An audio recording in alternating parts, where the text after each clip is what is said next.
اور 2 بندے ہم زبان کے ہیں. ٹھیک ہے، 3 بندے ایک مجلس میں بیٹھے ہوئے ہیں، 2 بندے ایک ہی زبان کے ہیں اور تیسرا بندہ الگ زبان کا ہے.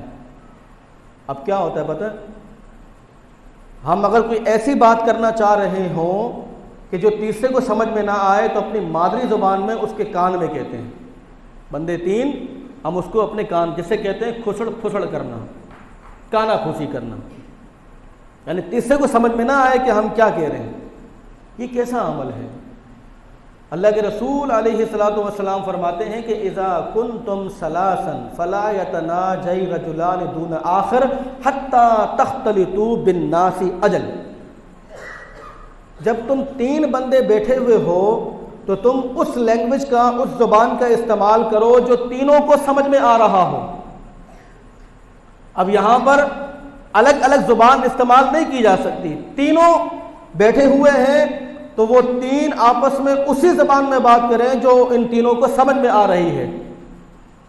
ایک الگ سی زبان استعمال کرنا جو تیسرے کو سمجھ میں نہیں آ رہی، یہ عمل اختیار کرنا اس شخص کی دل آزاری کا باعث بنے گا.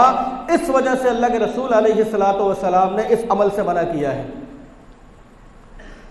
3 ہوں تو تینوں ایک ہی زبان میں گفتگو کریں. ایسا نہ ہو کہ 2 کسی اور زبان کے ہیں اور تیسرا کسی اور زبان کا ہے. جب یہ 2 آپس میں کسی زبان میں گفتگو کریں گے جو تیسرے کو بات سمجھ میں نہیں آ رہی تو ایٹومیٹک اس کے دل میں یہ بات آئے گی کہ یار شاید یہ میرے خلاف کچھ بول رہا ہے، میرے بارے میں کچھ بول رہا ہے. تو اس سے اس کی دل آزاری ہوگی. حتیٰ تختلطوا بالناس اجل. جب یہ تینوں اٹھ کر کسی مجمع میں چلے جائیں، کسی محفل میں چلے جائیں جہاں پر لوگوں کی تعداد کثیر ہو، وہاں پر جس چاہے مرضی زبان میں گفتگو کریں، کوئی منع نہیں ہے. اس سے کسی کی دل آزاری نہیں ہوگی. اس لیے اللہ رب العالمین نے اپنے پیارے حبیب جناب محمد الرسول اللہ صلی اللہ